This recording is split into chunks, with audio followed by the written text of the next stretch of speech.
grown man, Game GMG. to let you. Society has told women that men don't need that, don't need to feel wanted, don't need to feel desire. The attraction's not there anymore. Mm. Feelings of not being appreciated, underappreciated. And getting that hood pass, like I understood that because of where I came from. Giving game to let you know. Cheat is spelled with two I's. Insecurity and immaturity. This is how iron sharpens iron, right? Like we get better together. I mean, now that we got that out of our system. Yeah. Welcome back to another episode of Grown Man Game. Grown Man Gotta Game. Change it up to DJ Easy. No. GMG. All right. Welcome back. Look, in this episode, we hope to give you some game. The last episode, we gave you game on who we are. Yep. In this episode, we want to give you some game on some specific topics. But, you know, when you get two guys together in the room, you get the opportunity to talk. Sometimes we're going to go off tangent. It just is what it is, man. You know, when you really having a conversation, like it's not guided, directed, we're asking specific questions. Like that's scripted. That's for TV. This ain't TV. It's a podcast. Not only is it a podcast, but it's two brothers that are in the room together experiencing each other, right? Not just, like I said, you guys kind of get to be a fly on the wall of a conversation that you probably would have with somebody else if you had, you know, somebody else to talk to. But the way that this works and the way things are, you know, what's funny? I saw a study pre-pandemic. It was like 2019 is the average guy has 3 friends. At 2019, it was 3 friends or people that he would consider friends, not work acquaintances or people like actual friends. Like if something happened, he would call and like, hey, I need help with this.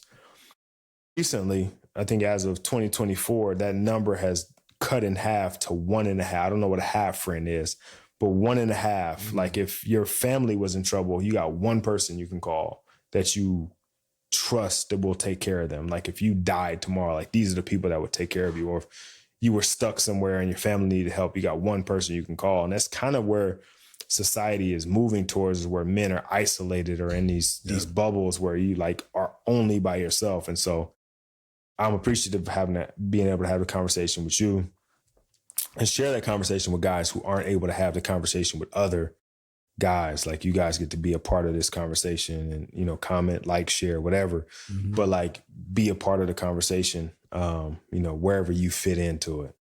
Appreciate that. Yeah, I feel the same way, man. I'm realizing that we didn't even say where our Instagram was. You see, I'm a business-minded brother. You know what I'm saying? I'm a business-minded brother. Game number 1, keep your mind on your money, okay? Keep your mind on your money. I like that. What is our Instagram? Grown Man Game Pod.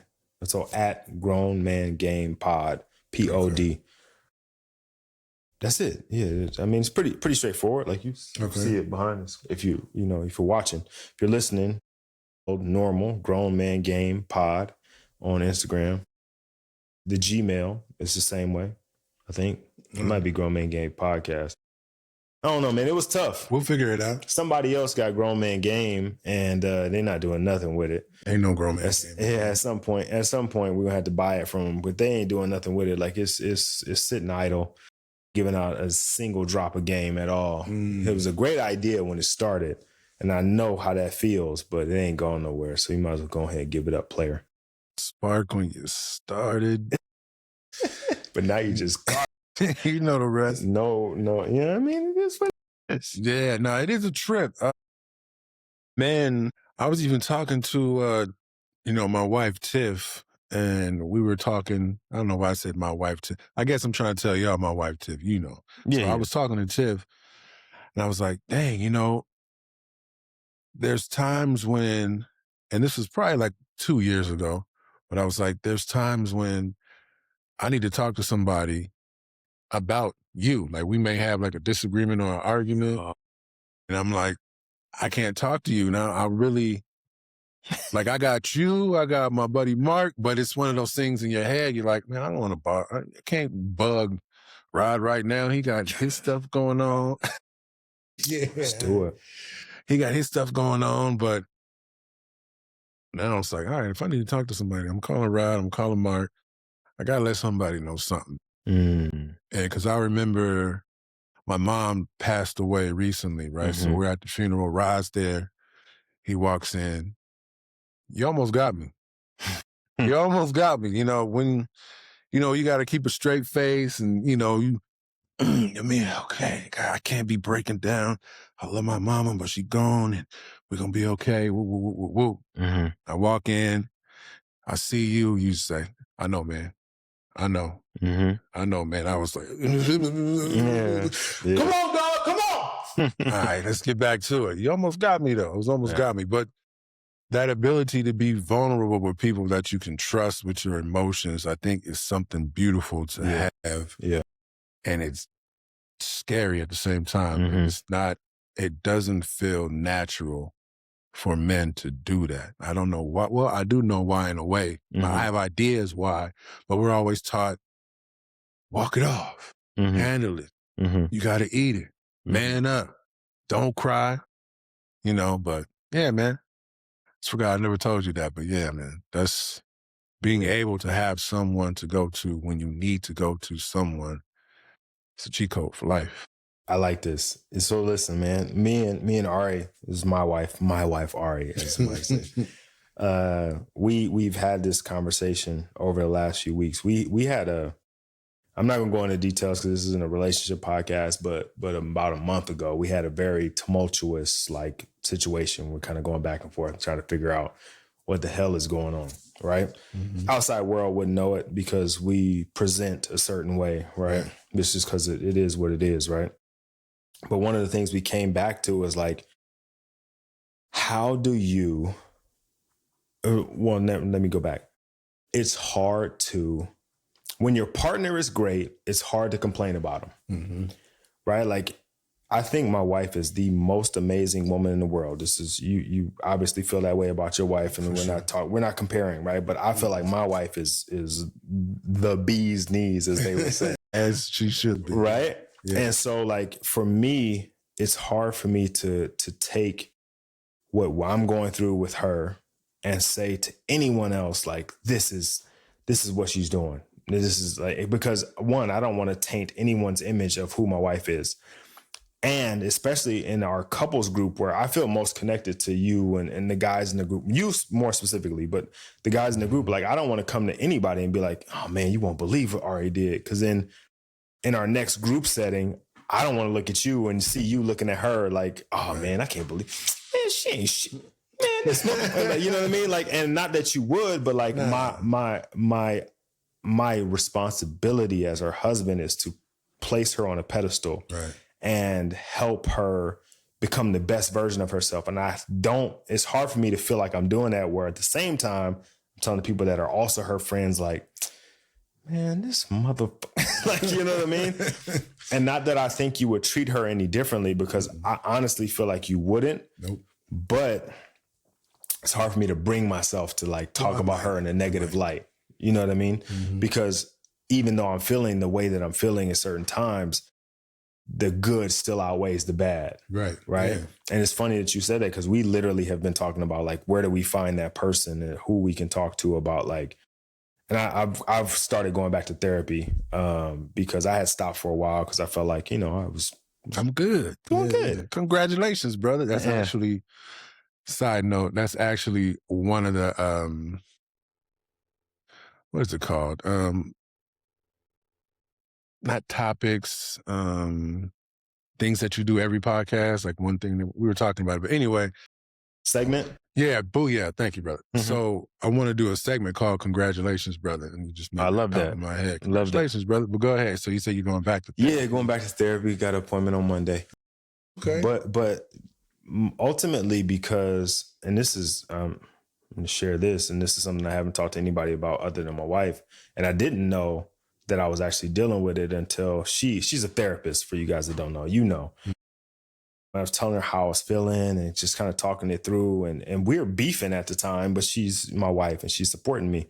And I tell her, I feel good. The world is great. And I could be, because my situation is always I'm very even keeled, right? Like I don't get too high, I don't get too low, because my thought process is it can always be worse, or somebody has it worse than me. So I need to appreciate what I have. And then when it's up, it's like the reality is it's eventually going to come back down. So I live somewhere in the middle. But I was telling her, I was like, man, you know what? The best way I can explain the way that I'm feeling is it's sunny outside, but it's partially cloudy. And she was like, oh, you're depressed. And I'm like, huh? With me? Right. And she's like, yeah, that sounds like you're depressed. She's like, you probably should talk to somebody again. And I was like, oh, fuck. Thought I was good, but I wasn't though. Like I honestly wasn't. Like I could tell that something was wrong.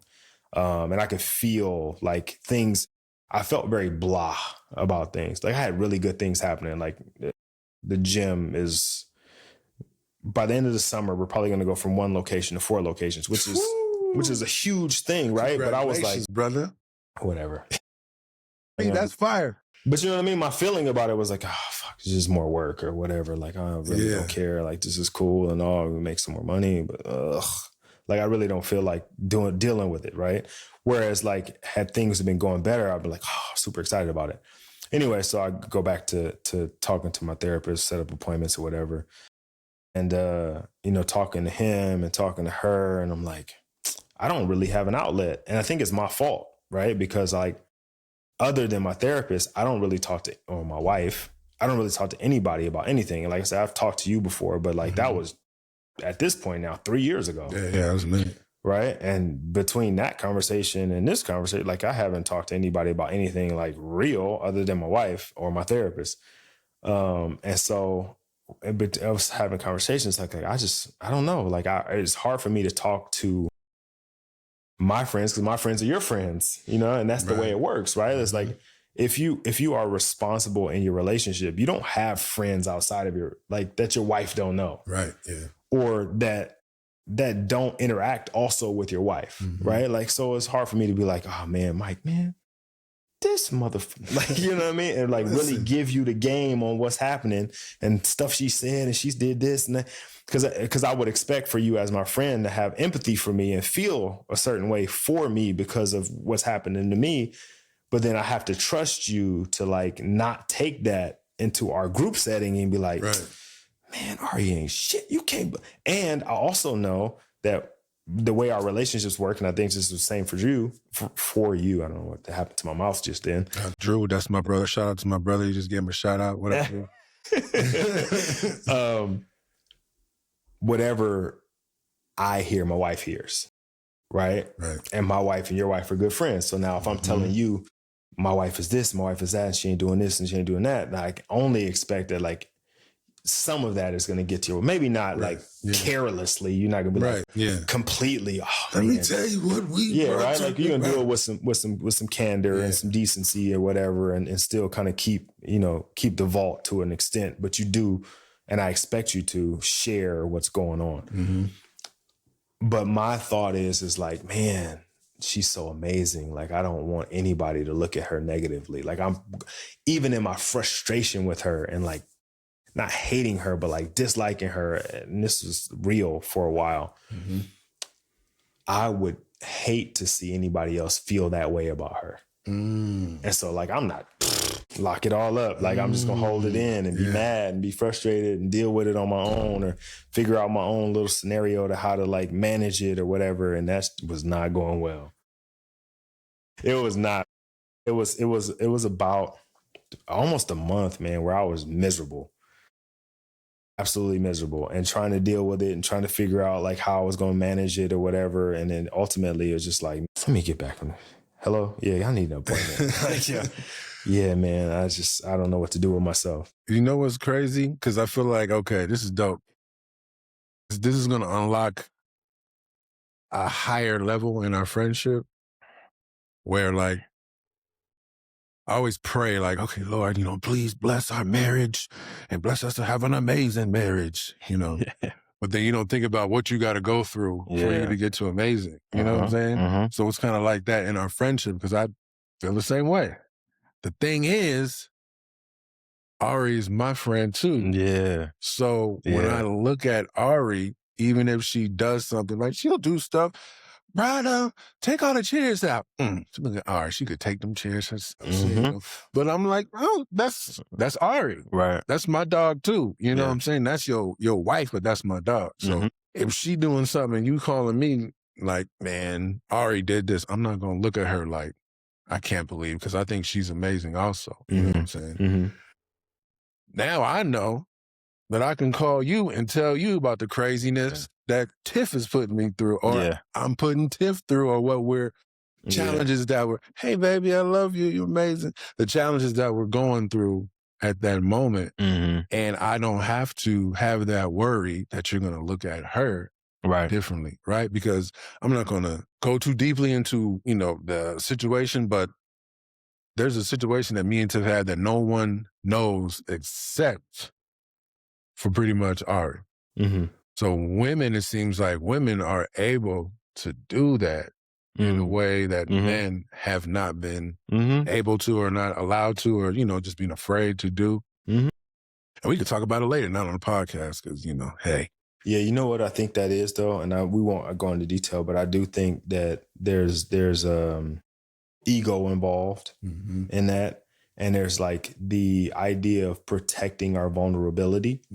Because we've been taught that when we're vulnerable people are going to take advantage of us. And so like, I'm not going to expose myself. I'm not taking my armor off to let you see that I'm weak in this spot or that spot, because you're going to push that button, or you're going to make me feel a certain way, or you're going to say something to somebody. And it's like, at this point, man, I don't even care. Like, you say whatever you want to say, like, tell whoever you want to tell. Like, I just need to get it out and make it happen. You know what I mean? Like, I'm at a point where I got to do better for myself. And the only way for me to do better for myself is like to have these conversations, which is why I pushed the podcast, to be honest. Okay. And like you would call me Suge Knight, but like it was the situation was like, yo, I gotta talk to somebody, and we could just have phone conversations, or we could let people in. I don't care, but it's got to happen. Well, you can call me too, brother. All right? And then I'm just saying, because it was like, I am at a point in my life at 42 years old now. I'm still a young old man. I'm a young old nigga, as they would say. Still a young old nigga. But like, I'm at a point where like I need to fully embrace who I am in all parts of me, and that's even the vulnerabilities and the like insecurities, and like having the conversations that I don't want to have, and being open and honest about relationships and things that are going on, because I know that I can't solve them alone. Even if I solve them alone, I got to work it out with somebody else. Right. Like, I got to get somebody else's perspective. Even if I don't agree with the perspective that's given, at least it solidifies what I already thought. Right. It's either going to solidify my thought process. And this is why I talk about this all the time. It's why I don't get rid of people on social media. I don't block people. I don't unfollow people. They disagree. And obviously with the last elections and political stuff, there's like a bunch of people saying stuff and like, oh, I'm blocking them. I'm not talking to them. Okay, I need some of that. Help me out. But the reason I don't is like, okay, you feel strongly about this for X, Y, and Z. I disagree, but there's a reason you feel that way. So let me try to be empathetic and try to understand. Like, just give me what you got. Like, give me your real feelings on whatever it is. And either I'm going to agree with it or disagree with it. If I disagree, it solidifies my stance, right? If you say something that sparks some interest, now I'm like, oh, shoot, I didn't even think about it that way. I was so blinded by my own beliefs that I never even thought about it that way. Like, I still don't agree, but I can respect why you say that. Okay, I feel you. Right? And so my respect for you grows up. But I don't agree. Like, I'm still not voting for who you voted for. Right. But I can understand why you think that's the right choice. And so I can respect you as a person because you have like a real thought process behind it. Sometimes people just like, oh, I'm just voting. Okay, shut up. Just like, you voting because somebody else said something. Yeah. But the same thing goes in relationships and life. Is like, you may have some feedback on something that I bring to you. And I'm like, yeah, but Mike don't really know my situation, but I understand what he's saying. And maybe I can look at it a little differently. I'm still going to do what I thought was right, but like with now a new frame to it. And I think that's important because I committed to do the rest of my life with this person. Right. Yeah. You know, and that means the ups and the downs, right? Like when we can't stand each other, we got to be together. And when we love each other, we got to be together. And I don't think people realize, like, I think people see movies and rom-coms and think that like love is all, you know, 100 roses and bouquets and flowers. But the reality is that's few and far between. And the real parts of the marriage are like everything that leads up to that. Yeah. And like dealing with the day-to-day and dealing with the monthly, I hate you, you know, the couple of weeks are like, man, I can't get nothing right. Like I just can't, nothing I do is the right thing.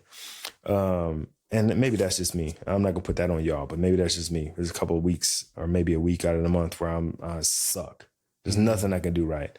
And even when I'm doing right, it's wrong at the right time or right at the wrong time, whatever. You're confusing me, brother. You confuse me. No, I get you. But I survive, and it's because like I said earlier, the positives outweigh the negatives. But yeah, man, I found myself after I started back to therapy and like agreed to like really lean into my feelings. This is funny. I was at Reagan's practice, and you know I do my normal thing. It's a 4-hour practice. Jesus. Usually what I do is I get things you're doing wrong. Usually what I do is I get there, first hour, I watch practice, see what's going on, make sure she's okay, got her snacks, whatever, right? Make sure she's doing what she's supposed to do. And then I'll go to the gym, maybe, right? And then I'll come back, because the gym is like right around the corner, come back and I'll just walk around the field the whole time until they get their break. And then I hang out with her for her 20-minute break, and then she goes back to practice. And so I did that, walking around, just thinking. I'm listening to Jason Wilson, his new book, you know, the Man That the Moment Demands. I've listened to the other ones, and that one is really good. I haven't finished it yet because I got sidetracked, but really good. But I'm listening to it and trying to figure out how to show up for what the moment is demanding. And I'm going through it with my wife at the same time, right? Going through it with Ari at the same time. And so there's a whole lot weighing on me. The gym is expanding from 1 to 4, as I mentioned. So we got all these people that are trying to outreach, and we're bringing in, I'm taking over other gyms. So it's not like I'm creating new gyms. Like there's already people that work there, and there's already systems and operations that are in place. And I'm having to go in and talk to people and like, fuck, I might have to fire this person. I might have to fire you. And that hurts, right? Because I don't know you, but I understand that you're paying your bills with this job. And my heart goes out to you because you don't fit in what we're trying to do next. Yeah. And so like, I want to figure out how I can keep you in, but this conversation is letting me know that you ain't going to do what I'm asking you to do. And so that's weighing on me too. It's like, damn, I got to fire like this person, and their whole life is going to change, and they got kids in the family, and I'm a father. So I'm obviously empathetic to that, but like, how can I figure out how to make this work? And they're not making it easy because they just, you know, they're in their own world. And so I got that weighing on me. Got my wife, you know, we beefing. My kids, they got 7,000 things that they do. And then finish my walk, come back to Reagan, and in the middle of practice, and she's like, hey, I need to talk to you. And this is like, you know, anytime a woman says I need to talk to you, no matter how old she is, it's like, here we go. Oh, here we go. And it stemmed from like, I finished and I watched one of her at bats, and I'm like, dog, so she finishes. I'm like, what's going on? Like, what's happening? Like we talk about it, and I'm talking as positively as I can about like what's going on. It was a bad situation, but I'm trying to talk as positively as I can. And I'm like, what is going on with you? And she goes, yeah, I kind of wanted to talk to you about like softball in general. Like, I don't know what I want to do. I'm like, all right, so not, and this is superficial stuff, but like we invested time and money, lots of money and time and effort and energy into this, into getting you to this point. And now you're like talking about, so my immediate thought is like, oh, she wants to quit.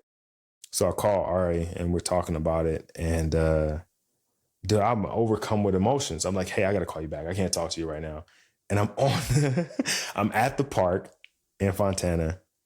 And I'm at the softball. I'm like right by the softball field, right by their dugout when I say I had to call you back, because I'm like, I can feel that I'm about to cry. Mm-hmm. And I'm like, I gotta call you back. And I like just walk as fast as I can to the other side of the park. And there's like a homeless guy on the bench, and I'm bawling. Dang. And he looks up at me and he's like, "Are you okay, sir?" And I'm like, like, I can't breathe. I'm like crying, like, you got that whooping when you were a kid. And I'm like, and Ari's texting me like, "You okay?" And I'm like, "I just need a minute." And I'm crying. I'm like, damn, I haven't felt like this in like years.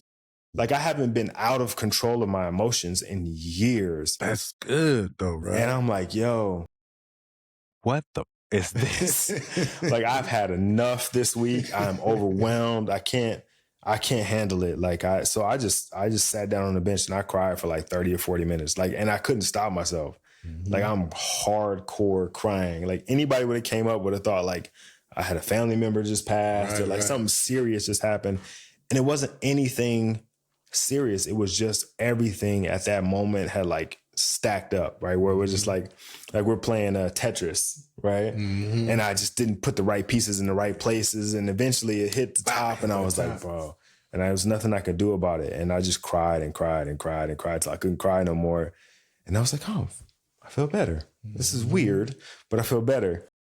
And, I talked to Ari about it afterwards, and just told her what was going on. She was like, "Oh, you should go spend some time, go do something for yourself." And I'm like, "How am I do that? Like, I got this, and this thing to do." I'm like, I don't have time for spending time for myself. Like, are you crazy? Like, can you imagine? Like, I'm thinking about juggling, right? Like, we're juggling balls or spinning plates or whatever. I'm like, oh, go take time for myself. All these plates are gonna start crashing. Yeah, there's no way. So like it took me like a week to like eventually offload several things to get to a point where I was like, I'm gonna take these next 3 hours and I'm just not gonna do anything and figure stuff out. Man said 3 hours. Y'all.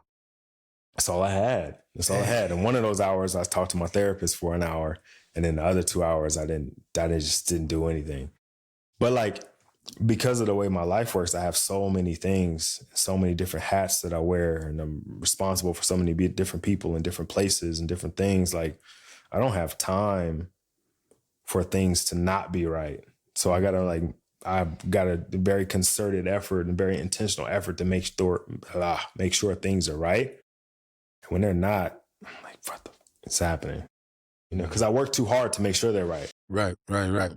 And so like that whole thing, and I didn't have nobody, like I said, I didn't have anybody other than my wife, who was, 50% of it, to talk about it too. And then my therapist, who I brought into it and like caught him up on it all. And, the first session with the therapist, he's just getting information. Like, he can't really help you on nothing, because he's like, all right, what's going on? Mm-hmm. And so like that, I'm seeing him like every other week. So it's like 2 weeks of build up before I get a chance to like talk about anything. I'm better now, but like, man, it was a rough month trying to figure out like, what the heck am I going to do with myself? Month and a half ish. But I'm good now. Good now? Yeah, well, you just call me, so you don't have to get to the point to where I got to get back to good. And you just expect a phone call. Go ahead, man. Call me. Don't call me. I was literally, I think it was Thursday night, I was literally talking to Tiff about you and her, and there's a buddy I work with, and y'all three have a very similar way of looking at certain things. So you said earlier, like, oh, I don't want to get too high, I want to get too low, I like to stay in the middle. Mm-hmm. That's Tiff also. Mm-hmm. And I was telling her, I said, that is insanity to me. How my mind works, that is insanity. So she's like, no, it's not. It's just, you don't want to get your hopes up too high, because if something doesn't happen, and then it's going to hurt. So you don't get your hopes up too high, and you don't, blah, blah, blah. And I'm like, what's going to happen if you get your hopes up high? It's going to be sad for a minute, and then you're just going to keep on going, and the next thing's going to happen. Man. And I said, look, all right, I'm going to kick it to you like I kicked it to her, right? Averages. That's what we do. Life is averages. Averages. The whole goal for me in life is to have above average, great average, but a very high average. So I have way more good times than bad times. Now imagine, you're a sports ball guy, Sports ball. You're a football brother, went to college, football, all this and that, right? So imagine I'm a defensive lineman and I'm trying to get to the quarterback. I know a little bit about sports ball, y'all. So, Keep calling it sports ball, they're not gonna believe you. So I'm a defensive lineman and I'm trying to get to the quarterback. Right? I sacked the quarterback. Bah, got him. The next time I'm up trying to get to the quarterback, I don't want to get the quarterback this time because what if I go for the quarterback this time and I get him again? I'm going to have to keep doing that every time. So let me not try to get the quarterback this time because I want my average to be good, but I don't want to. Nah, man, I'm trying to get the quarterback, but if I don't, it's okay. But every time I do, it makes my average higher. When I don't, it's all right. I'm going to average this thing out. It is insanity to me to try to stay in the middle. It's like a crazy balancing act. Ain't no way. All right. So I understand completely what you're saying. And here's what I'll say to that is it's not that we aren't trying to get to the quarterback, right? So getting to the quarterback is like the pinnacle, right? Like, so that's when the things are high, right? Because everybody celebrates you, they high five you. You got to. I played outside linebacker, defensive line a little bit, so I get the reference, right? Sports ball. If you get one sack a game over the course of your career, you're a Hall of Famer, right? Let's say you play in the NFL 17 games now. Say it was 16. You get 16 sacks year after year, you're gonna be a Hall of Famer. So that's like that's how hard it is to do it because you play 45 to, depending on the game, 80 snaps a game. You get to them one time a game, you're a Hall of Famer. So it's not that we don't want that. What we understand is the reality is that that's only going to happen 1 out of 80 times. So like setting yourself up to like expect that to happen is like, you're tripping. The reality is you're going to get close, but you're not going to get there. The reality is that this play, you're going to get stomped. You're not even going to be close to it. Or it's going to be a running play. It's not even an opportunity to get to the quarterback. Like there's so many things that happen, right? It's like, I'm better now, but my childhood and my upbringing had taught me up to this point where I'm, like I said, I've worked on it. And even since we had our initial conversation several years ago, where I'm better at it now and accepting and learning that like, okay, that's not the goal anymore, right? Getting to the quarterback's not the goal. The goal is to have a successful play, right? That may not be getting to, maybe it's just getting your hands in his face, right? It may just be applying pressure or getting a good move on the guy in front of you or just getting off the ball really well. Like there's so many different things that like are better than like not doing anything and just kind of learning that those are the things. It's the process. The process is everything, right? Yeah, it's not necessarily the goal. Because once you get to the goal, you just had another goal, right? Like just is what it like. I want to make $1 million this year, and you make $1 million. I want to make $2 million next year. Like you're never satisfied. So what I've learned is like it's all about the process. The process is everything, and so getting better at accepting like, okay, it doesn't have to be great. Doesn't have like it's not gonna always be low, but I can work towards trying to get to the great more often. But like I said, my childhood and my experiences up to this point is like, listen, man, this is just the way it is. Like it's like if you listen to the last episode, I lived in a really nice neighborhood, went to a bad neighborhood. Not only did I go to a bad neighborhood, I had a bunch of people in my family in a few years span die. Bad neighborhood, seen a bunch of people get killed and literally physically seen people get killed.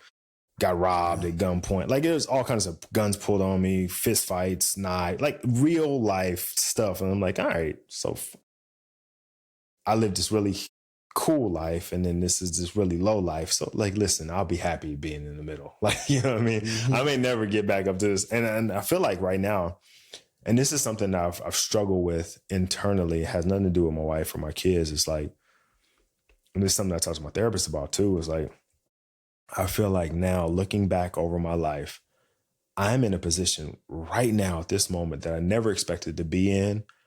And I'm so grateful for it.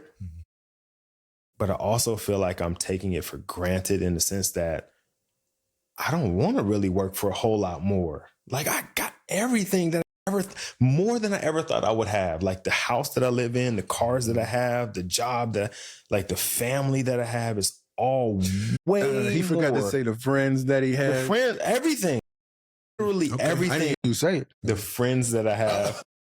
Literally everything that I have in my life right now is so much more than what I ever expected. And I never even thought about it. But like looking back, like I never expected to have all the stuff that I have. And so it's like, am I leaving something on the table because I'm so grateful for what I have? And I had this internal conflict of like, should I be doing more? Right? Like, should I be working harder? Should I be striving for more? Or is this it? Right? Is this what I should be appreciative of and just live in this? And so I have this battle going on all the time. And I didn't have it until I turned 42. And now I'm at a point where I'm like, like, is it something else that I should be doing? Should I be doing more? Could I be doing more? Could. I think it's the question mark, right? Could I be doing more? Okay, a second ago, you just got through telling me you had to take a week to carve out 3 hours for yourself. You're asking me, can you be you're doing enough? Yeah, but yes, I am. But there's more to be done, right? And me carving out that 3 hours was because I'm very intentional about my schedule, right? So like everything is exactly the way it's supposed to be for a reason so that I can dedicate the right amount of time, energy, and effort to whatever's on the schedule at that time. Right. But that doesn't mean that I can't rework the schedule now and put something in that needs to be like this, for example. This wasn't on my schedule until a week and a half ago. And then I was like, oh, well, we need to do this. So this is the time that I'm okay. Let's make sure that I have the time to do it. Yeah. Right. And so there's stuff that it's not on my plate yet, but I'm walking down the buffet line and I see it. Right. Like, it's just, oh, damn, the rib tips. Let me scoot this over a little bit. Let me move the mashed potatoes over so I can get to the rib. You know what I mean? Like there's stuff on the plate already. The plate is full, but there's other things that I see down the line. Like, man, am I going to go sit back at the table and not take advantage of that? Because it's there for me to get. See, the way my mind works is differently. I'm like, because we're about to get into fat boy talk right now. You know what I'm saying? Come on. Forfeit father, shout out to them, but this is fat boy time, all right? So when I go to a buffet and I'm about to put in some work, the first thing I do, I go get some salad. I go get like a crab salad, regular, salad, hook it up. Yeah, it's not cheese. Crab. It's not crab, right? Hey, man. Okay, go ahead. Sorry, mystery fish it is. Mystery meat. Gotcha. But y'all know what I'm talking about. I go get that first. I do big things. I don't look at it as I'm coming to a buffet and all I'm getting is salad. You know why? Because when I finish this, I'm going to go get another plate. And then I'm going to go get them rib tips. I'm going to go get the mashed potatoes. I'm going to go get that fried catfish. I'm going to go get them fries. I'm going to come back. I'm going to finish that plate. Once I'm done with that plate, if I'm feeling like, okay, I'm not going to force myself because then it's a waste of time for me to come to this nice buffet and I leave feeling sick.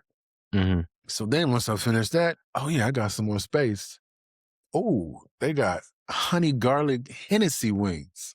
I'm about to go get those bad boys. Hennessy. That was the most nice guy thing you could say. Hennessy.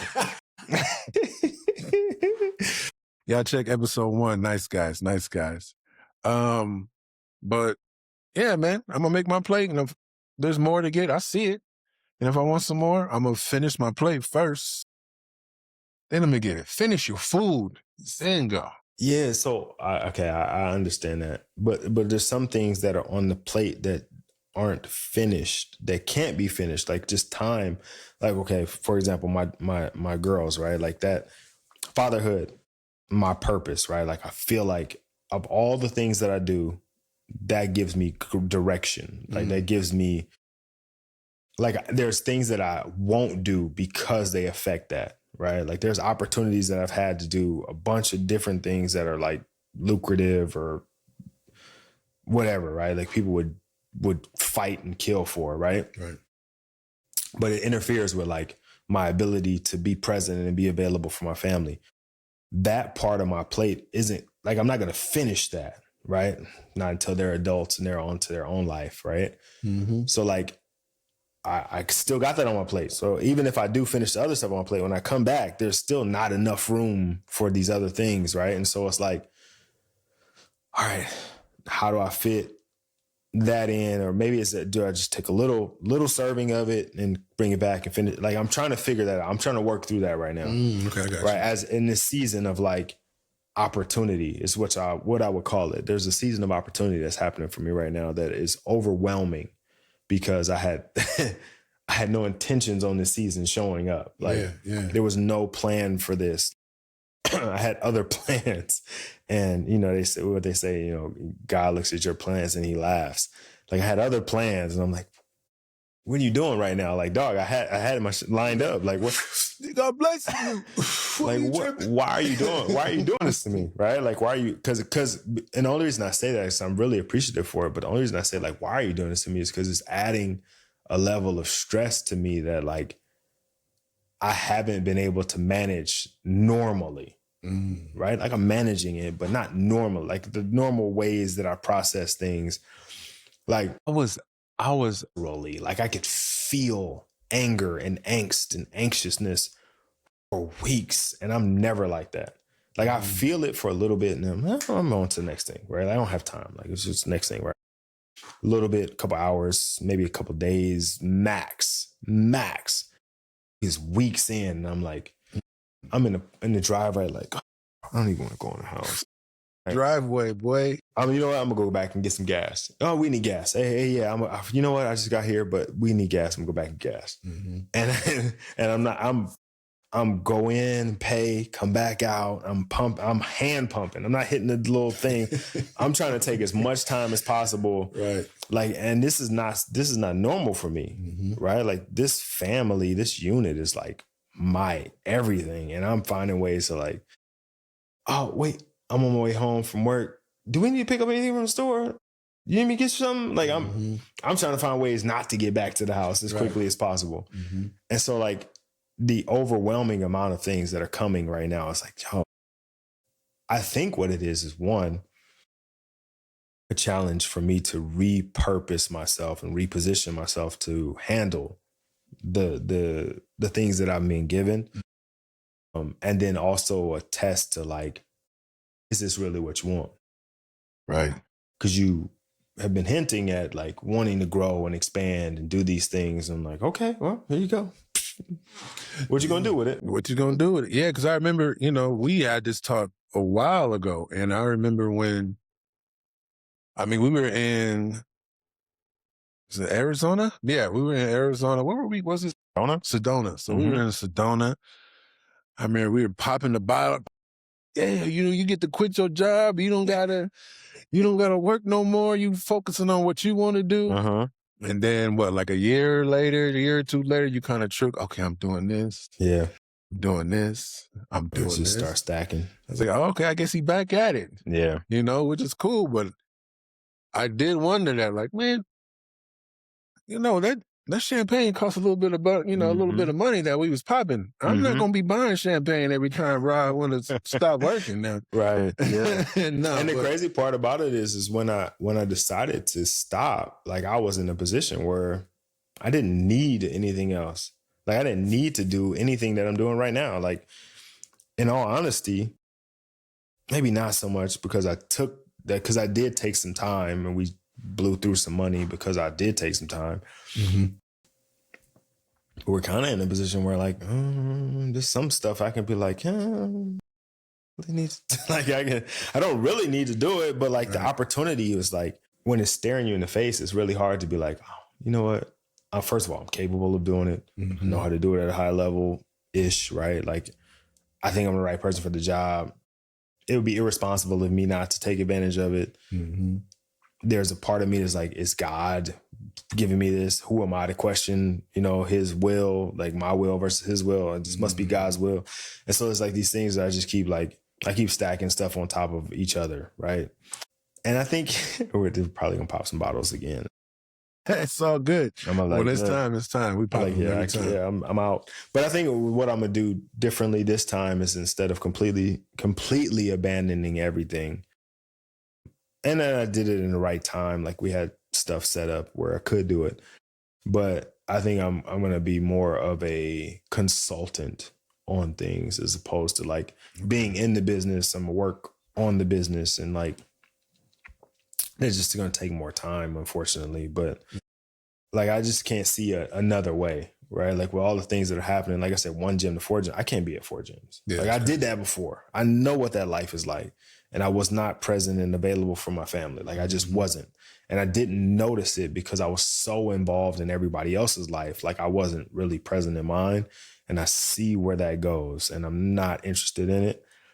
But it's going to take time for me to make sure I hire the right people to manage the right places, fire the right people to make sure that we don't end up in the wrong places. But yeah, it's going to end up there again. And I think that's just the kind of the cycle of things. It's just stuff happens that way, and I got to be able to manage it better.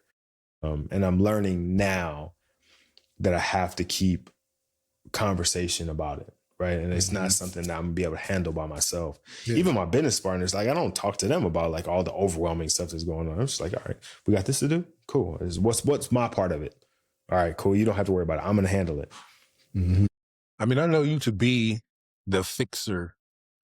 Yeah. You know what I'm saying? Like this is a gift and a curse, I guess I should say. You know, but it's like, you know, we got a business together and it's like, okay, that needs to be done. Okay, yeah, I'm gonna be at work. I can't be there. But you know what? Rod can go do this, and then Rod can do this, and then Rod can do, and then Rod can do, and Rod gonna do it. I think you're used to doing it. I think it's just something that you just. It's funny because Ari is the same way, and that's the problem, right? Because we both will. I just told her about this week. Is like I sent her a meme, and I send you a bunch of them too. But I sent her one. It was like, I am. No, that's cool. I'm impressed with your ability to not know what to do, but to get it done. And she is remarkable of like, we got 100 things in front of us. And she's like, I don't know how I'm gonna get it done. We're gonna get it done. And shit gets done. Like we just get it done. And then like super impressed by that. And I am the same way. And so we work together really well in that way. But then we both end up overwhelmed with like, we're just gonna get it done. We're just gonna get it done. Get it done. Whatever it is, it doesn't matter.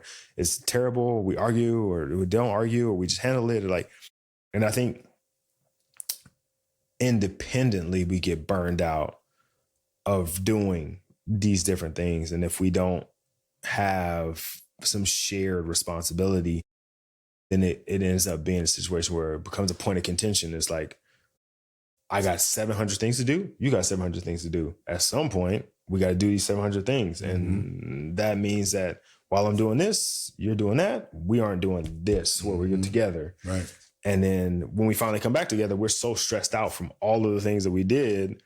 I just bring stress and you bring stress, and that does not work. Yeah. Which is where we ended up where we were, and you know, how we started this whole segue into. It'd be like that though. Yeah, yeah. But that's the thing. It feels natural when you're in that moment because you've done it so long. I've had this discussion with Tiff too many times. Even recently, you know, my mother-in-law, her mother passed away, and there were a lot of things that needed to be done, right? So she's going to work still. You know, she's a trainer, so she's going to work.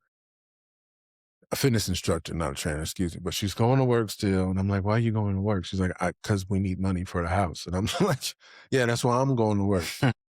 You got to give yourself time. But she's just like, no, we need stuff. So it's fine. It's keeping me busy. I don't have to think about it. Back in my head, I'm like, you need to take time to think about it. Yeah, you need to take time. You need to. Yeah.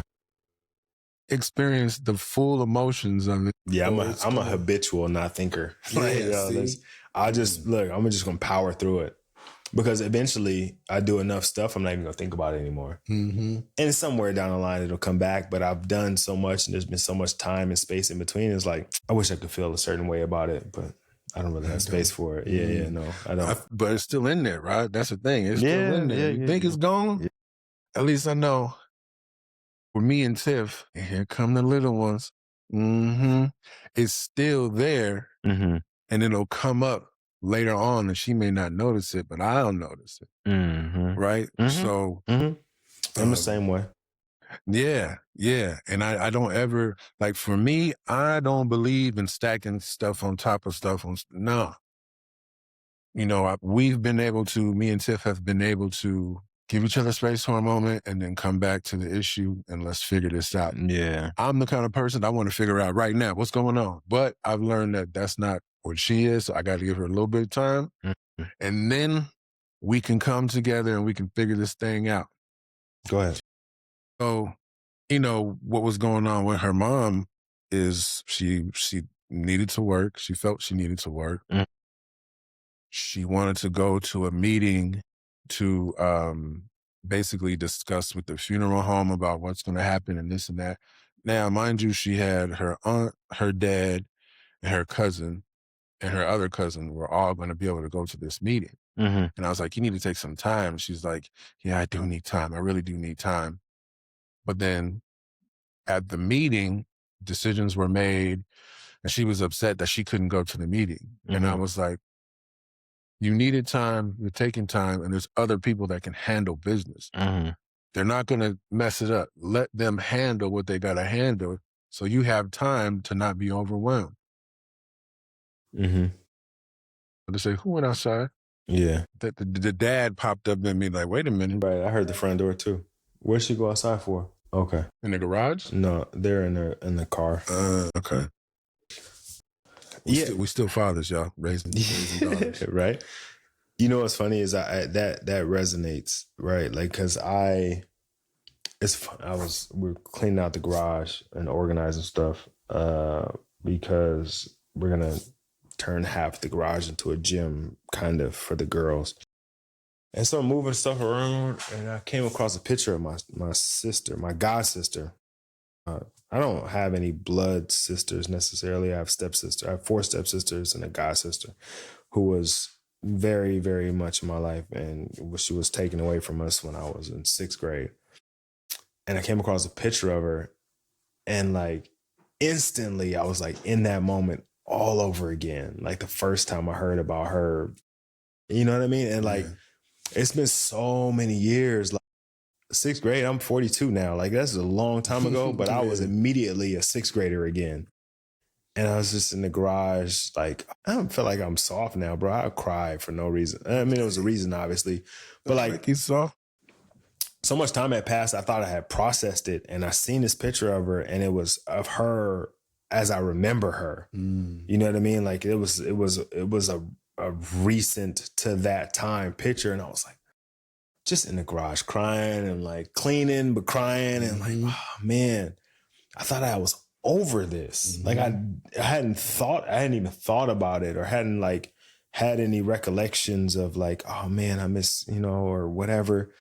And I seen the picture and I was like, damn, man, like I wish I had maybe spent more time thinking about it and processing it and getting through it, so that like when I see the picture now, it's like, oh, like a better memory, right. Like a funner time. And that eventually happened after I cried for a while.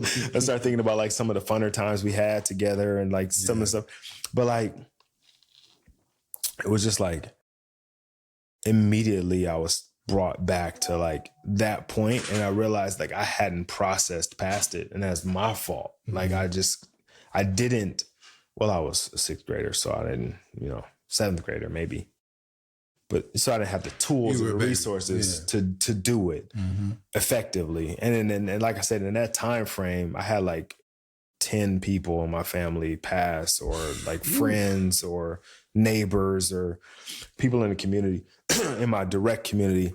So like it really wasn't time for like, that was a big one, obviously. Yeah. My grandfather was another one.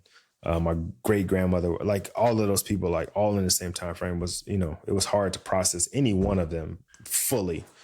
But I just didn't expect, I didn't expect at 42 to see the picture of her and be like, so.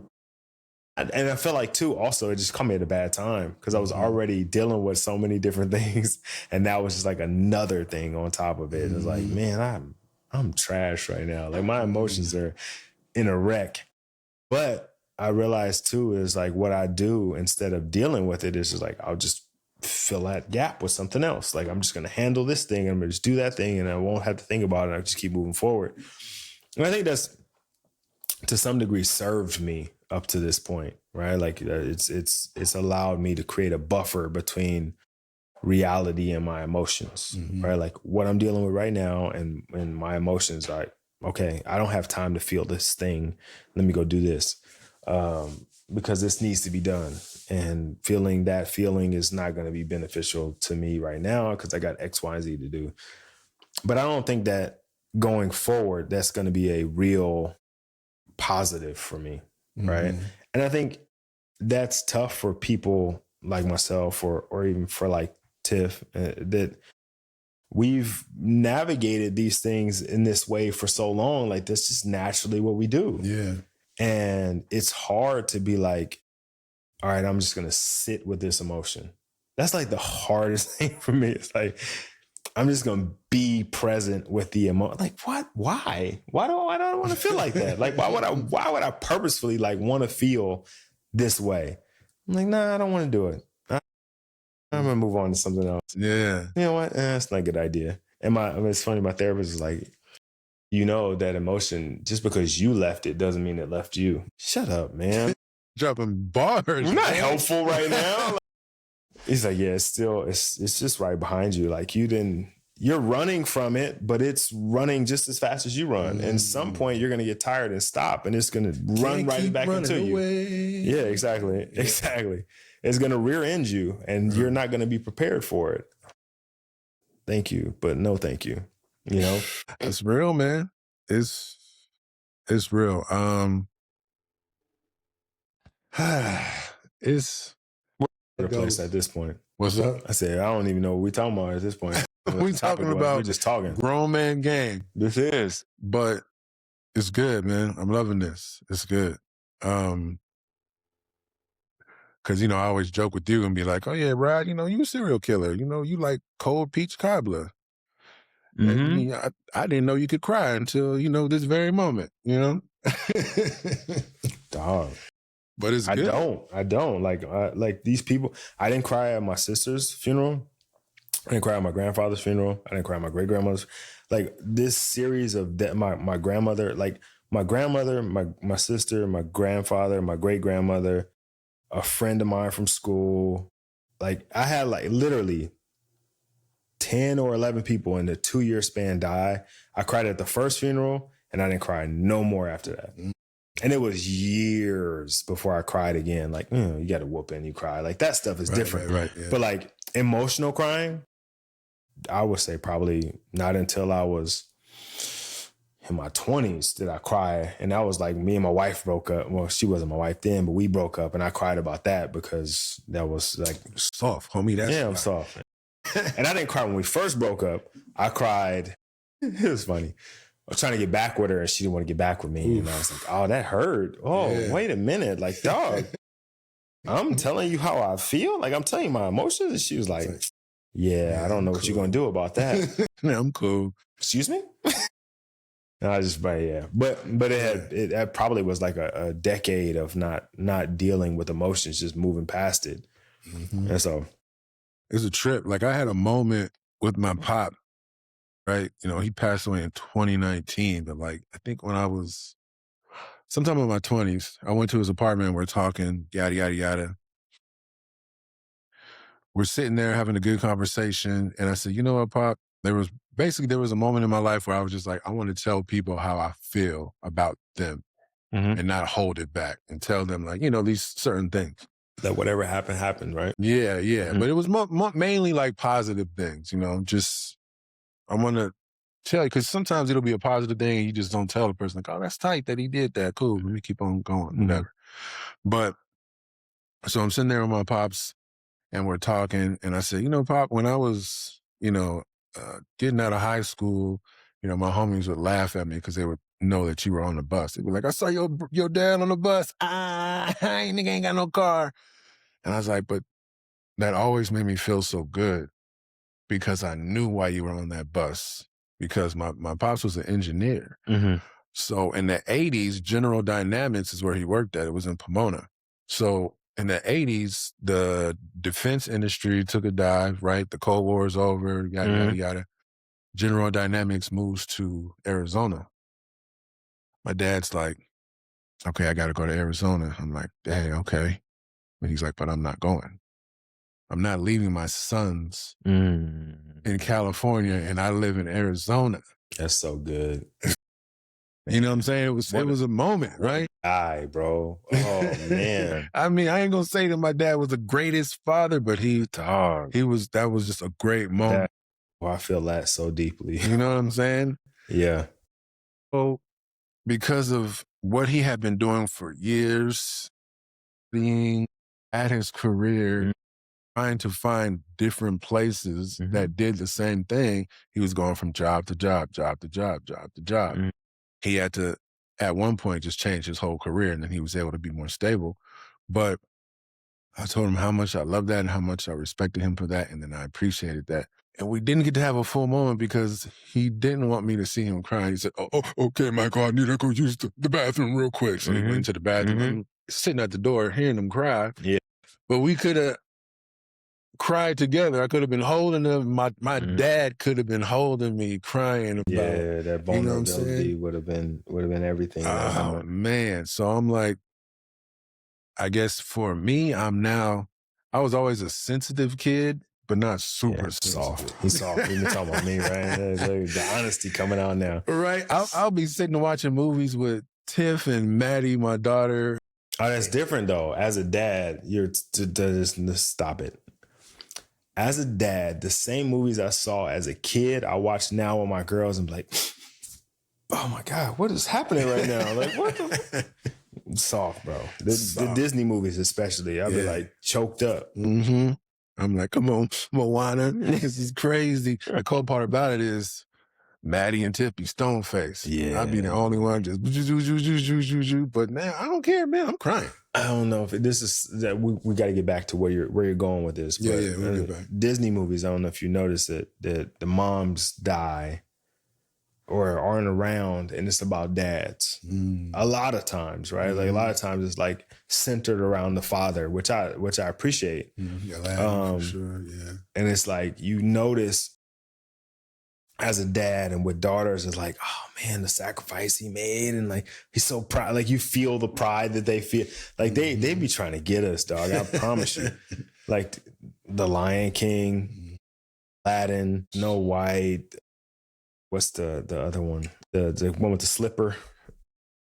Cinderella, her dad.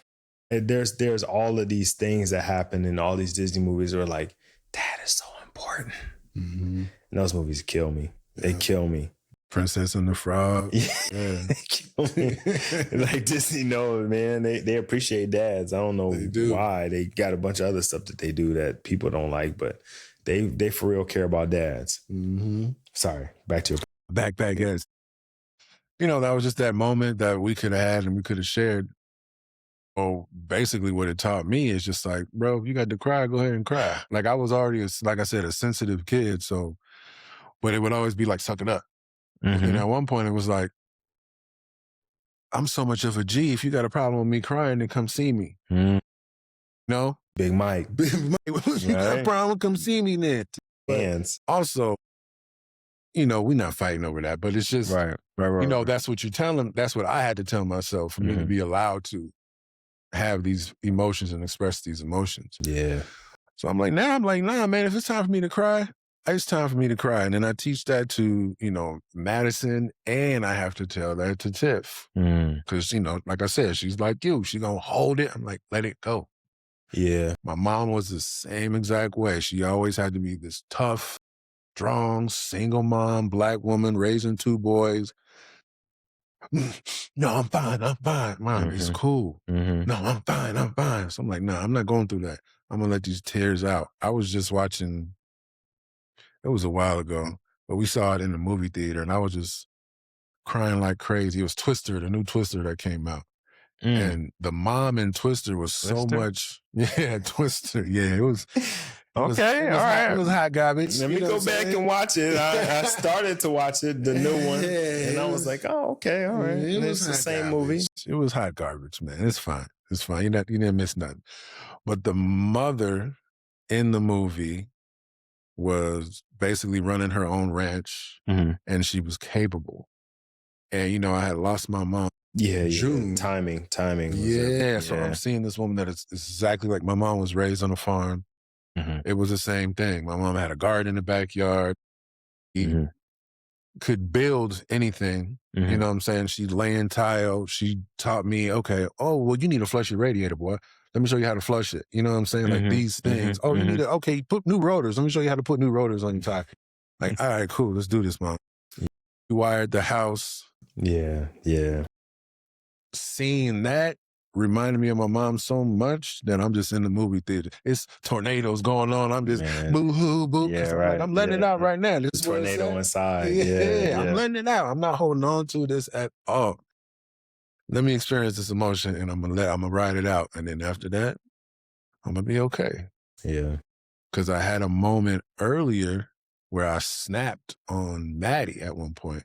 And I was like, oof, I'm tripping. Like I'm trying to be forfeit father. You know what I'm saying? and I'm slipping out here. Yeah. But it was so much that I was holding on from losing my mom because the funeral was the next day. So she had like this little plastic thing that was broke. And I was like, okay, we'll get you another one. We'll take this one back to the store, get you another one. So it's the night before the funeral. And she's like, he said we were going to take this back and we haven't taken it back. And I said, look, my mama's dead. And she was I just seen and I said, oh, shoot. Yeah. Oh, shoot. Yeah, nah. And then I had to pull her to the side, and I thank God for this, but I've learned also to let her know my shortcomings. Yeah, that's big. Know, hey, I got shortcomings too. That's big. I apologize to her. Because, back in the day, ain't nobody apologizing to us. Our parents, are you crazy?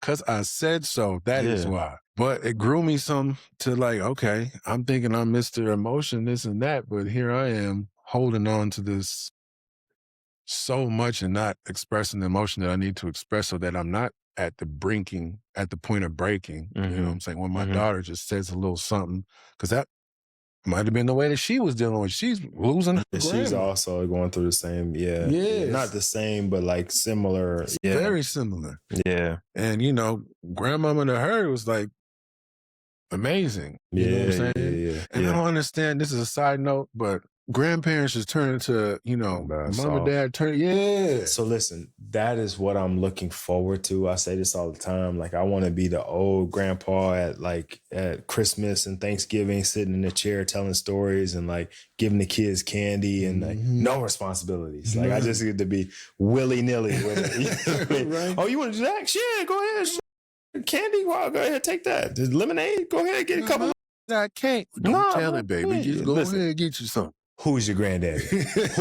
Who's her daddy? Oh, yeah, that's right. And tell her, come argue with me. Like, take that candy.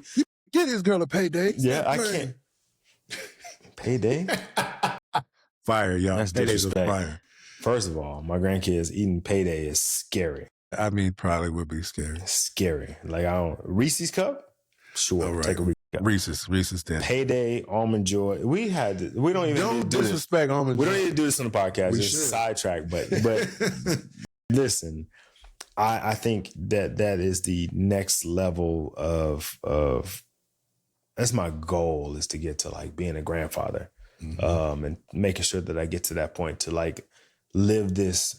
It's not like it's no responsibility, but it's less responsibility. You get to be like, one, you get the second chance to parent your kid through their kid, but then also you get to do it without the constraints of like, I gotta be responsible for this person when they're an adult, and I'm responsible for their childhood. And like, nah, man, You want another piece of candy?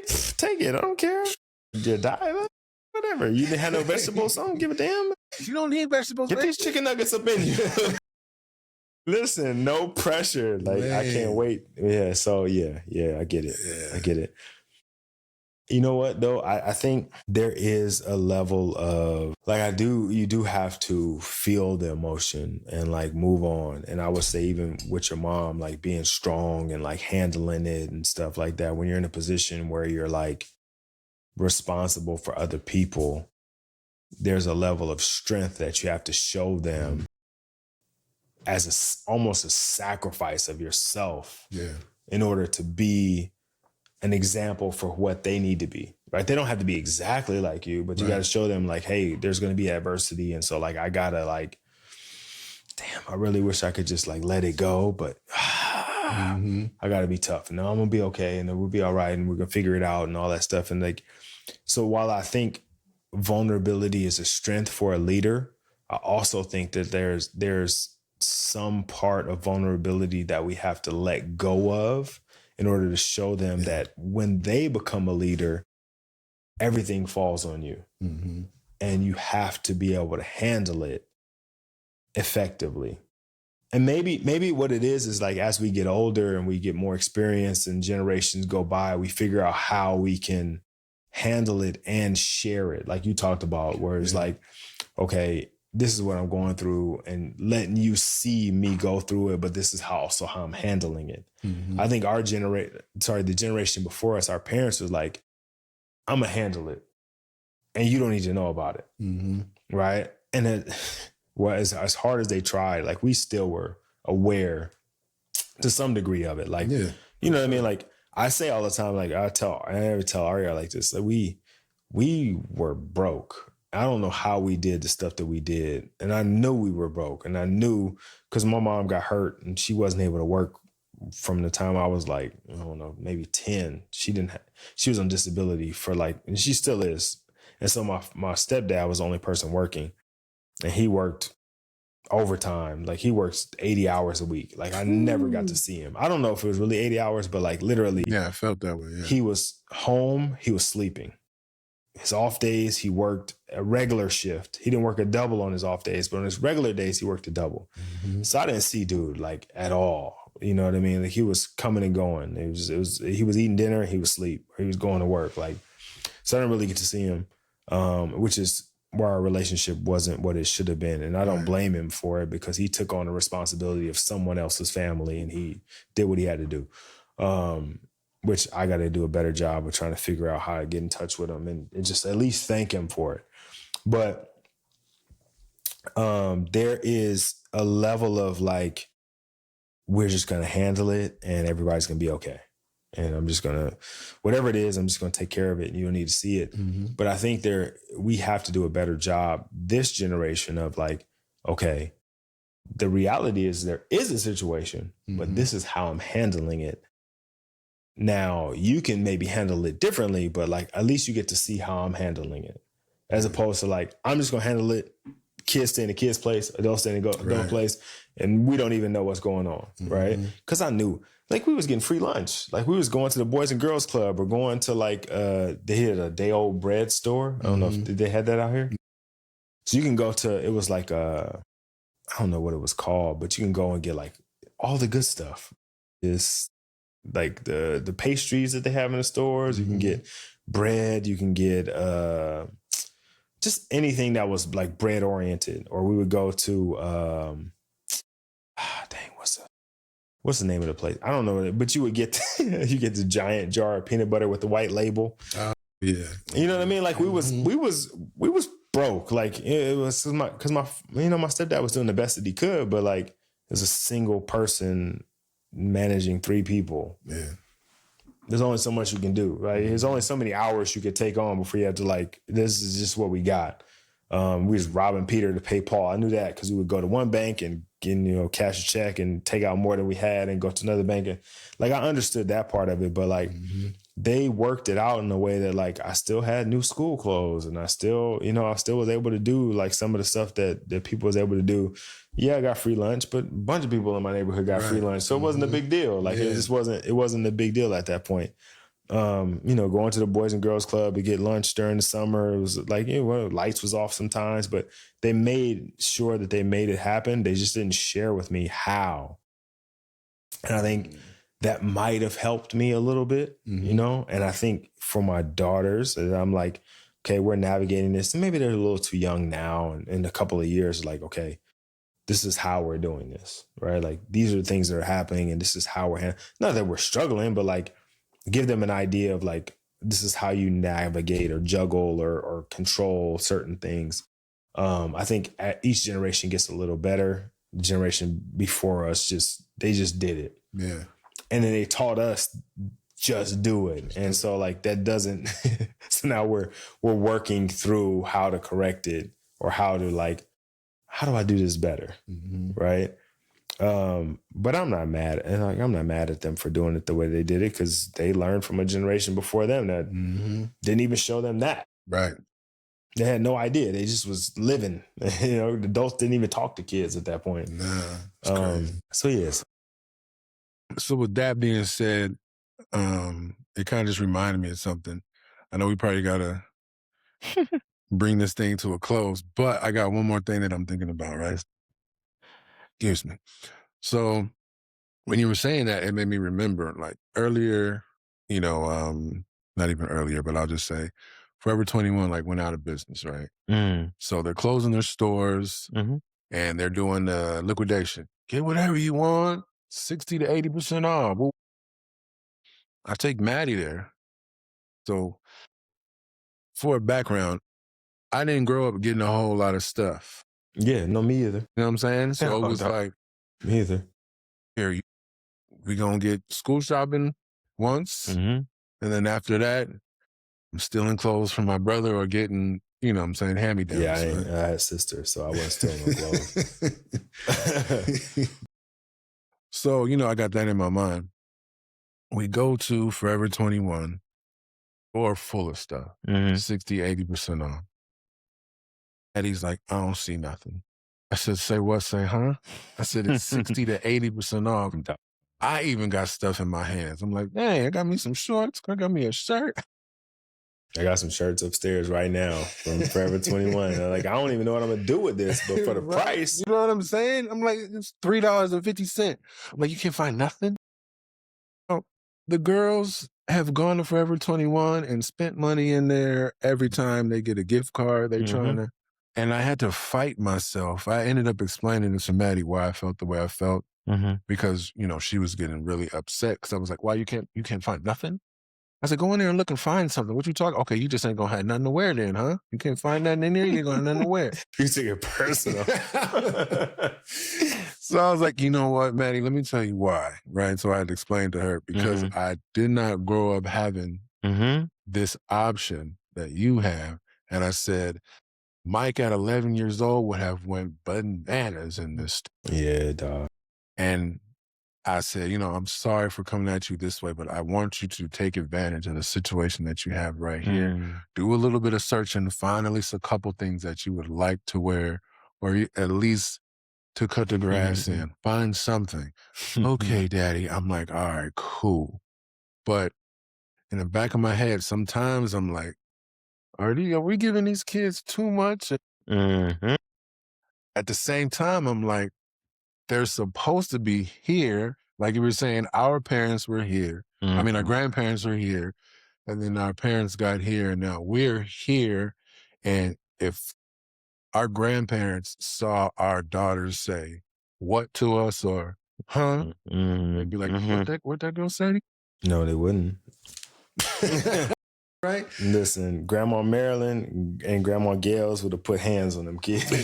I think about it all the time. My mama would put hands on it. She won't now because she's grandma, but like Grandma Mimi, as she calls herself. But like, I tell them all the time, like, oh man, oof, I hear you say stuff, and I'm like, ooh, right. Somebody gonna get slapped, right? So am I having growing pains or what's going on? Ooh, because that's a good way to put it. Growing pains. What's going on? I don't know. I think that's a really, really, really good way to put it is growing pains because they are, our children are the way they are because of us. So it's our fault. But that's a good thing because that's what progress looks like. Right? Like we talk about, and I don't know who's listening to this or when they're listening to it, whatever, but like we're both Black, obviously, right? Talk about white privilege all the time. And, you know, the ability to say no to damn near free clothes. It's privilege, but it's privilege that you've earned and created for her. Because you come from a different time, it looks to you or feels to you, and it feels to me like, grateful mother. Are you serious? This is a $70 shirt. That's $3 right now. Right. What do you mean? When it was $70, you wanted it though. Sure wanted it. You wanted me to spend $70, but you don't want to spend $350. Like, what's happening right now? Like, what's wrong with you? But the reality is that we've created a life for them that is beyond the life we lived. So value isn't in the discount anymore. Right? Like we lived a discounted life. We lived a life where like the value is in how much we can save. But we've created a life now where the value is in like how much can we spend? Like, dang, we got enough. We've got a surplus of things where it's like, oh, we can buy that full price. Like, why would we buy it for less than full price? Like when it's less than full price, it's not as cool anymore. For me, listen, I still shop at Ross, TJ Maxx. Like I don't go to regular stores. Right. Like I don't even know what that looks like. Every once in a while I go to H&M and it's only because I get a gift card or Old Navy. Only because I will not go. And these are like brand name places for me. Real brand name places will look at me like, oh, Navy? Like, are you serious right now? Right. But like, I still shop at Ross. And shopping at Ross means like you buy a shirt today, that goes with a pair of pants you buy 6 months from now, that goes with a pair of shoes you buy next year. Like you piecing stuff together. Right? But I still do that because that's where I grew up. But my daughters, when they go with me to Ross, they're like, I don't like anything here. Like, I'm like, you serious? They got Nike. Those are Jordans. You just asked me for Jordans. Like, those are Jordans right there. Like, listen, they're whatever price they are, but they ain't the price they got them at Foot Locker. You get that? I don't care what color they are. They're like green and yellow. Like, they're still J's. Like, still J's. You better grab them green and yellow J's and get you a green and yellow shirt off this aisle and like put it together. But they don't want to because we've ascended to another level. And they don't have to. And I think we have to start looking at that as progress. And I think our childhood tells us like, that's ungrateful or that's not appreciative of the space that's between where we were and where they are.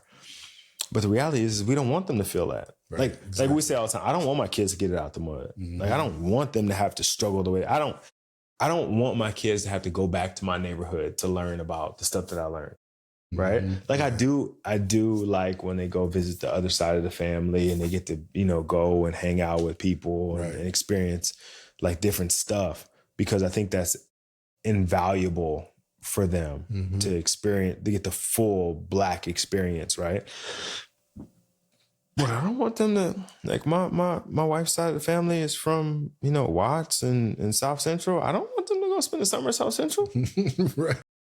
Like, I don't need them to. Listen, like, I get it. I lived that life. I've been there. Like, I'm going to tell them the pieces that they maybe need to know, but I don't want them to go get the full experience. I don't want them to have to duck inside the house because they're shooting outside to get away from the windows, or they don't want them to know what a drive-by. Like, I don't want them to have to know that. Yeah. And I don't want them to have to, you know, stuff cardboard in the bottom of their shoes because they got holes in them. I don't want them to have to deal with that. And so I'm working so hard to create a life for them to not have that. It's backwards for me to feel differently when they don't want the stuff that I would have appreciated. If that makes sense. Yeah, that makes sense. And it's hard to wrap your head around because I had the same situation. We went to the same store, same discounts. I'm buying stuff. They didn't want nothing. That's what I say. I got shirts upstairs right now. I don't even know what I'm going to do with them. I got like a tan V-neck. Like it's a weird deep V-neck. Dog, the tag said $79.99. It was for sale for $6.99. I was like, I don't know what I'm gonna do with this, but someday I'm gonna find something to go with it. That part. Like, it's gonna make sense somewhere. Bring it on. Let me get the black one too. Like, I don't know what I'm gonna do with it, but it's gonna make something happen. At some point, it's still got the tag on it. And that also comes from the place of like, I had the disposable income to be able to buy that shirt. Right? Because if I didn't have, in my youth, I didn't have the income to buy a shirt that I didn't need. Mm-hmm. And that's me. And I can't put that on them. Right? Because if they don't need it or they don't like it, don't buy it. Right? Like, okay, that's what I'm teaching you. Like, I'm also teaching you at the same time, like, it's only a good deal if you can use it. Mm-hmm. Right? Like, it's not really a good deal if you're never gonna wear the shirt, but to me, it's a great deal. Like, I'm gonna find a way to get that. For sure, yeah. You're gonna see me as something. We're gonna do something together, and I'm gonna have the V-neck down here. You're like, why is this nigga wearing the V-neck below? Like, taco meat V-neck, huh? I see you. Dog, listen, I'll wait for it to come back in style. Like, I'm gonna have that shirt. But it's interesting to feel those feelings. But I think we created the opportunity for our children to be different and to live in a different place, in a different experience. And sometimes that conflicts with who we were. And I think it's more about us than it is about them. There's a conflict of who we were and who we are, and like the acceptance of the difference between the two. Yeah. Because we're still very connected to who we were. Mm-hmm. Like, I'm still very connected to the kid that left the like nice neighborhood and moved to the other neighborhood. I'm very connected to like being not wealthy, but like having some level of wealth with both parents working a really good job, to them being divorced and me being impoverished in the neighborhood. Mm-hmm. My dad struggling with drugs, and like this complete 180 of life. And I'm still really connected to that, but I'm like, I didn't like that. Right. So why do I want them to feel? Right. I don't want them to feel like that. Like, we don't have enough to get there. Like, yeah, sure, whatever you want. At the same time, though, I have a responsibility to teach them, especially Reagan, is like, she likes to spend money for no reason. Like, you don't even need it. But I got it. So why don't I spend it? I get it because I understand, like, because you may not, because there's a part of me that's like, when we got money as a kid, somebody coming to get it. You know what I mean? Like, there's going to be a bill or something's coming up. So if you don't spend it, you spend it before they get it, because they're going to come back and get it. So there's a part of me that's like, all right, just buy those shoes. Do you like those shoes? Get them in a couple of different colors. You know, you ain't going to get it again. And then there's this other part of me that's like, buy one pair, the pair that you like, and keep those and take care of those and like really, really invest in those, and, you know, clean them up after you wear them and appreciate them, and then save that money to do something else. And I think she's in between, because she's like, I'll just get some new shoes. Like, they got some shoes for their acting. Dude, we just got some off of Amazon, and they wore them the other day, and they are destroyed. Dog, you didn't even attempt to like try to take care of them or nothing? Like, you just was like kicking rocks, or like, what was you doing? Like, oh no, we just wore them and we just did what we normally do. I was like, well, how did you get dirt on the top? She's like, I put my foot on top of my other foot. Like, why the hell would you do that? Like, where? Because, you know, we got shoes. It was like, yo, you trying to walk not to crease them. Like, you trying to do everything you can to preserve the shoes. And they're like, oh, I got new shoes. Reagan had a pair of shoes, some Air Maxes, that I fixed for her. And it was a simple fix. But like, she hadn't worn them in months. And I'm like, dog, why aren't you wearing those shoes? Because I seen them in the closet. They got a stain on them. A stain? You haven't worn them in 3 months because of a stain? Like, you didn't even try, you didn't even attempt. They were dead to you. You didn't even attempt to clean the stain?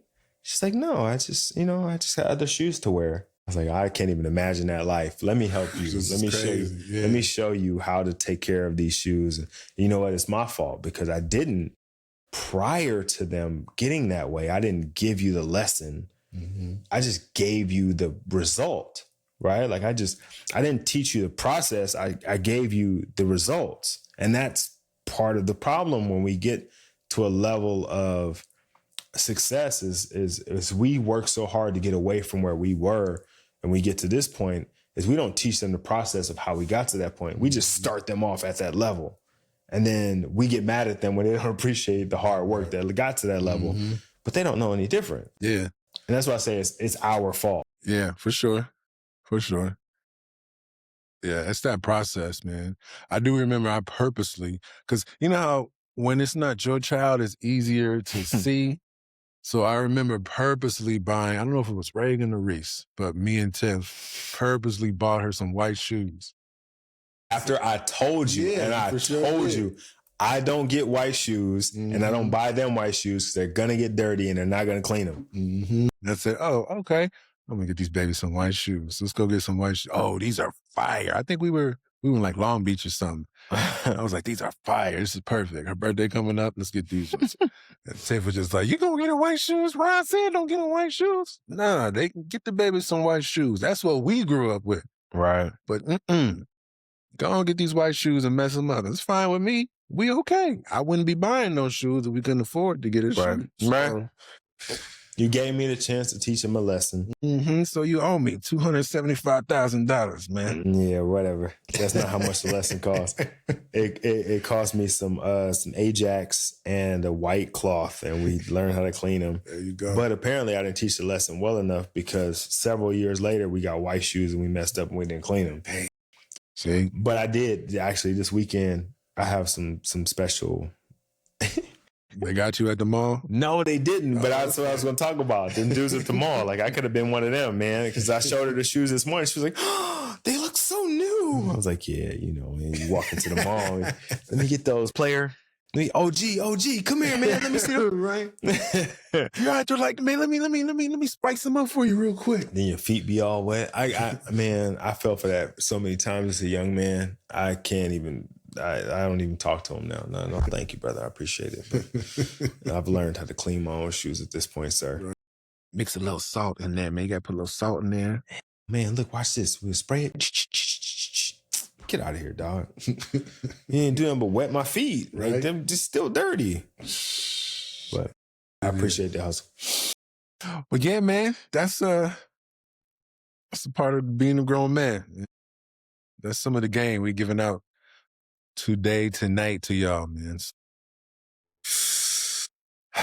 Where can they find us at, Rod? So probably the easiest way to find us is if you're seeing this, you're probably seeing this clip on Instagram at Grown Man Game Pod, at Grown Man Game Pod. You can email us at email us at grownmangamepodcast@gmail. And honestly, you listen to the podcast, share the podcast with other people. I would say the grown man game that you gather from this podcast is one, there's some growth that needs to happen, right? Like I think we all have gotten to this point of our lives and that's commendable, right? Congratulations to you, brother. You've done a good job of getting to where you are right now. But in order for you to continue to move forward, you have to kind of look backwards at where you've been and how you've gotten to where you are, and then share that journey with the generation behind you, whether it be your kids or it be another young man that you know in the community, another brother, your younger brother, or somebody that you know. In order for them to grow, they don't have to do it the same way that we did. You don't have to learn through the fire, right? If somebody could tell you fire's hot, then it saves you the opportunity of getting burned. Yeah. And so for us, for me specifically, my grown man game to you this week is, man, if you, they say in the neighborhood, you see something, say something. If you know something, share something. If it's something that you know that you can share with another brother or with your child or with a friend or with a family member, don't let them struggle the same way that you struggle. Give them the opportunity to start off from where you are, but also teach them the process of how you got there. So that when they get there, when you start them off, they know how to continue to keep it going. It's something I heard, and you probably heard this too, is that wealth after 3 generations is lost, right? Like I could be a billionaire, but if I don't teach my kids don't teach their kids, and they don't teach their kids, by the time we get to my great-great-grandkids, they're broke because we don't share the why and the how. We just share the what. I'm rich and now you're rich. We don't share how we got there. And so that's my grown man game for this week, is to share what you know. You know one, teach one. Grown man gang. We out. GNG. What up, Rod? What's happening, Mike?